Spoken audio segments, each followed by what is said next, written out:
Tuesday morning. It's the morning I'm leaving. So I've actually come to the main dam, to the Retreats dam. I met the guy that's staying here, Nigel. I met him last night and he said, look, if I want to come and fish, then that's okay. So I'm going to bring out of retirement my favorite rod of all time, which is my Sage RPL Graphite III 5.5 foot for a 5.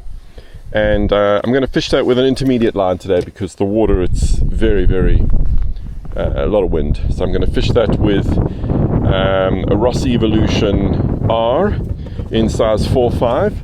And I've got a Rio Lake Series subsurface intermediate line on it, weight forward 5 intermediate.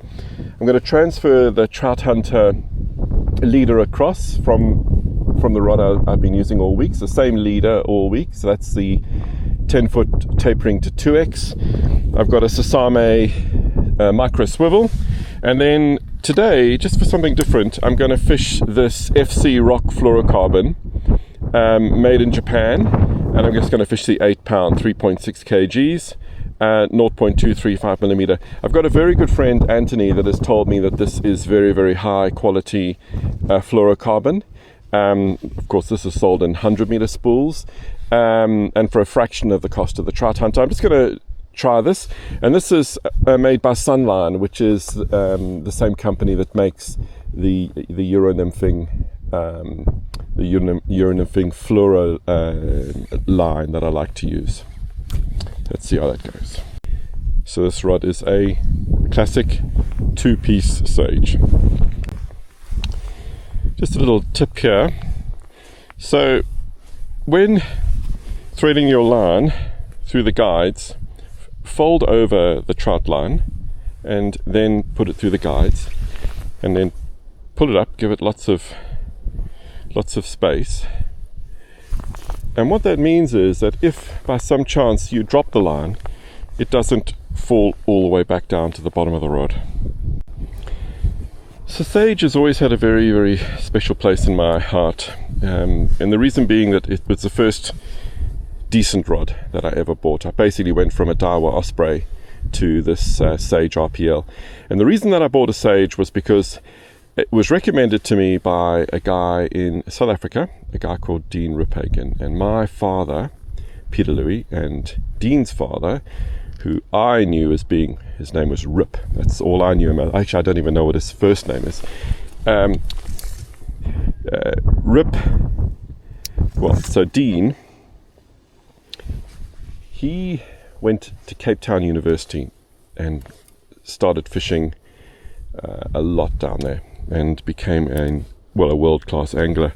I'm sure today he still is a world-class angler. And I remember him telling me that Sage at the time were producing the finest trout rods, and he had 3 or 4 Sage rods. And after I heard that, I hankered after a Sage rod, and that's what I've ended up with this one. And this rod, I've caught trout in the Test, trout in the Itchen, trout in Orkney Islands, trout all over Australia, trout in South Africa. So this is a very, very special rod, and this is a rod that I fished with this rod with my late father, and I fished with this rod with Rodney Wyndham, my great fly fishing buddy in South Africa. So it's a very, very sentimental rod. I only bring it out for special occasions. I also have a trout diary of every single trout I've ever caught. It's about a year out of date at the moment, but nevertheless I'm doing my best to catch it up. And it was Dean that recommended that I keep a trout diary, and he gave me the column headings to use, and that's what I've used ever since I was about 11. Right, off with the Trout Hunter and on with the FC Rock. Right, so onto the same Sasame swivel that I ended last night with, and we'll just do a double davy. I've pretty well moved from a unimproved clinch to a double davy since New Zealand this year. If it's good enough for Alex from Trippin' on Trout, it's good enough for me.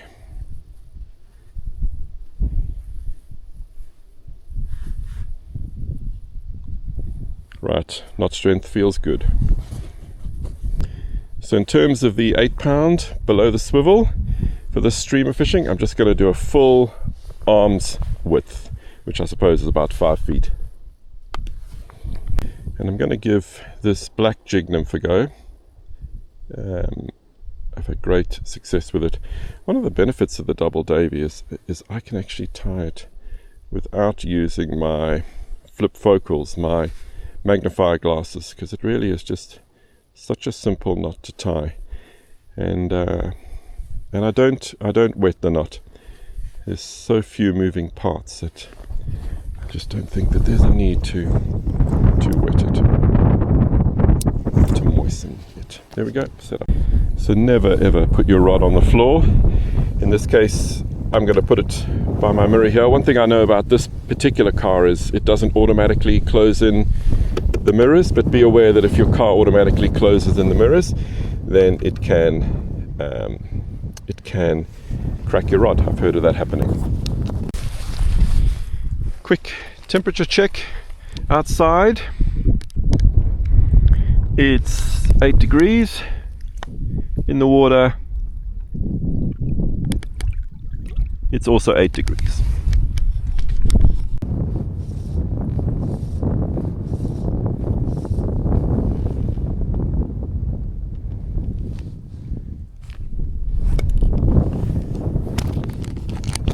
There we go, fish on the hang.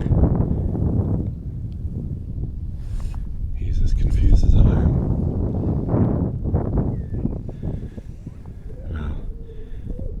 With the old sage. Right, we're on the reel. He's woken up. Let's keep him out of the weeds. Well, a good old hang.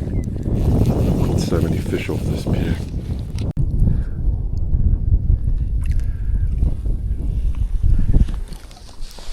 There we go. Happy days. FC rocks. FC rock fluorocarbon rocks. Well, I'll take that any day of the week. 4.5 pounds.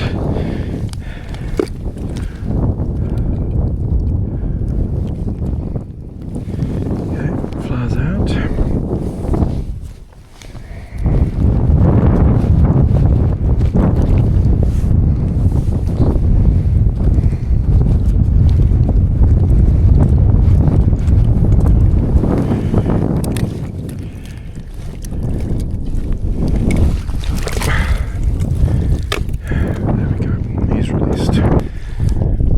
Well, caught that absolutely stunning 4.5 pound fish on my Sage Graphite III RPL, 8'6" for a 5. This rod will be 35 years old. Fishing it with a Rossi Evolution R reel in the 4.5. Must say, lovely drag. This would compete with the best drag in the business, with the Ross San Miguel. Fishing a intermediate line by Rio, their subsurface series, which is the ones that it's got color graduations on it. And then Trout Hunter 10 foot for a 2x tippet, a Sasame micro swivel in the size 6, so same as I ended up fishing last night. And then I've got some FC Rock, Sunline FC Rock Fluoro, 5 foot, down to a black jig streamer.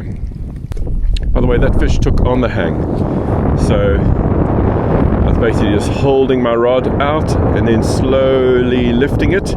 So maybe I had a foot or two of trout line out the end, and I was just slowly lifting it, a technique that Phil Weigel sort of encouraged me to do and helped me a little bit with.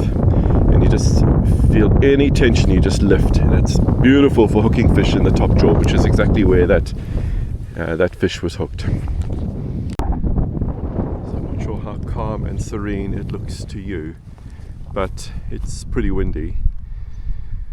The prevailing wind seems to come normally from that direction over there, so I'm actually going to go and fish off the dam wall over there, so I can see there's a little bit of calmer water, just to try and get out of the wind a little bit. So this water in front of me is significantly calmer, and at least if there was a rise I'd be able to see it.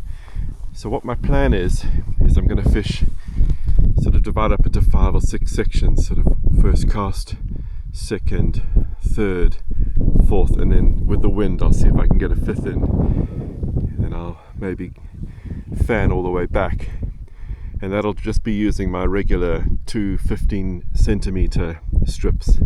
And then eventually, if that doesn't produce, then I'll leave the same fly on and just go and give a figure of 8 retrieve a go, and then cycle through the various retrieves and eventually end up with a hugga dugga dugga dugga dugga dugga.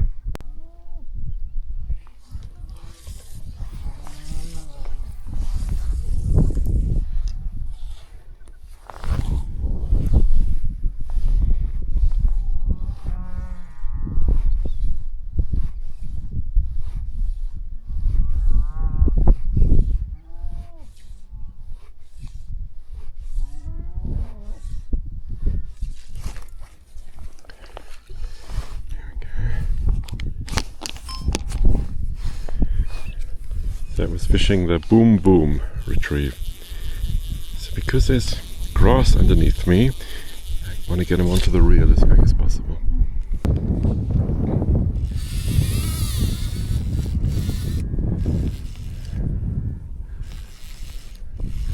What a great sounding drag. With a shorter rod you have to have less line out to have the leverage to get the trout into the net. I think that's where the longer rods may be a little bit better. Right, got to get the head up. So you never slash at the fish. Just head up and then you slide it into the net. Like so. Alright. 2 for the sage. That's a big fish. I'm gonna go 5.5. Drop the bottom of the net. Pulls off strong. Happy days.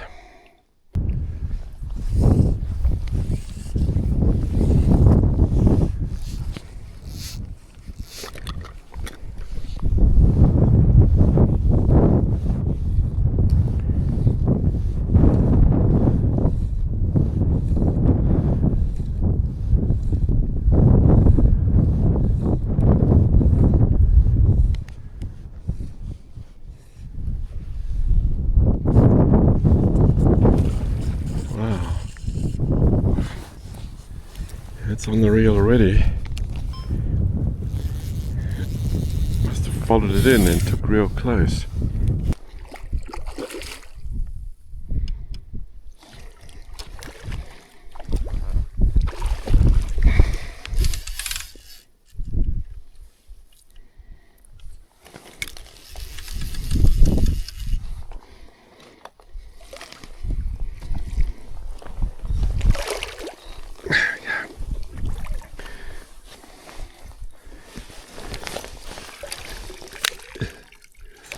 £4.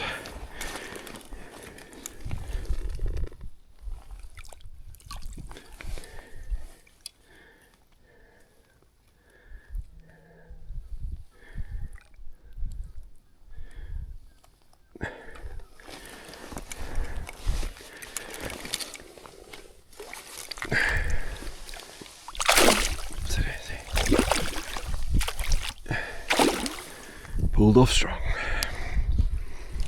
So peaceful and relaxing. Doesn't even matter if I catch a single fish. Come on, you stupid fish! Take the bait! Don't make me come down there!